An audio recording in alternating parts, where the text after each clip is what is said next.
Programang ito ay rated SPG. Striktong patnubay at gabay ng magulang ang kailangan. Maaaring may masiselang tema, lengguwahe, karahasan, sexual, horror o droga na hindi angkop sa mga bata. Isang mapagpalang araw mga kapuso, narito ang mga pinakamainit na tagpo sa The House of Lies. Pero bago ang lahat, kung bago ka pa lamang sa akin channel, ay huwag kalimutang mag-like, mag-share at mag-subscribe para lagi kang updated sa mga bagong recap na aking i-upload.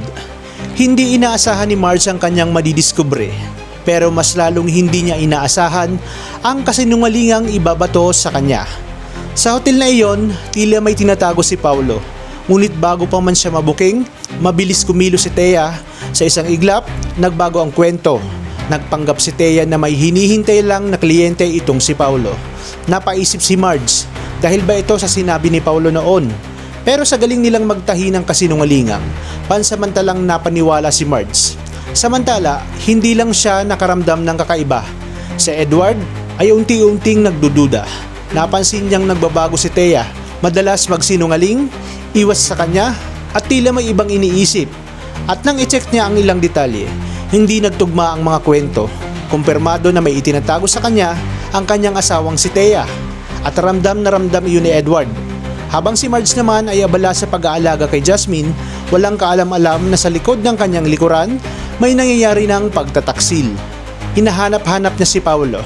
Dahil si Thea, hindi na napigilan ang kanyang sarili at lagi nang hinahanap-hanap itong si Paulo.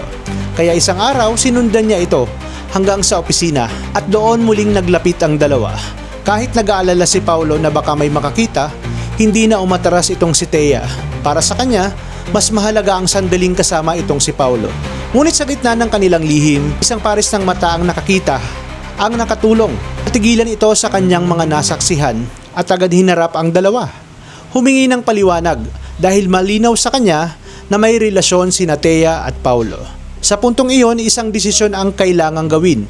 Aamin ba o ipapatuloy ang kanilang pananahimik? Pinili ni na Paulo at Thea ang katahimikan, hindi sa pag-amin, hindi sa pagbayad. Ang malaking halaga ang kanilang inalok sa katulong, lalo pat pangalawang pagkakataon na itong nangyari, kapalit ng kanyang katahimikan. Dahil para kay Paulo, iisa lang ang mahalaga. Hindi dapat malaman ni na Marge at Edward ang katotohanan. Pero hanggang kailan kaya nila pagtatakpan ang kanilang lihim na relasyon? Unti-unti na itong lumalabas at tadhana na mismo ang gumagawa ng paraan upang malantad ang kanilang mga kataksilan. Talagang kapanapanabik ang kaganapan sa The House of Lies, kaya tuloy-tuloy lang ang pagsubaybay dito. Maraming salamat sa inyong panonood at pagpalain tayong lahat, mga kapuso.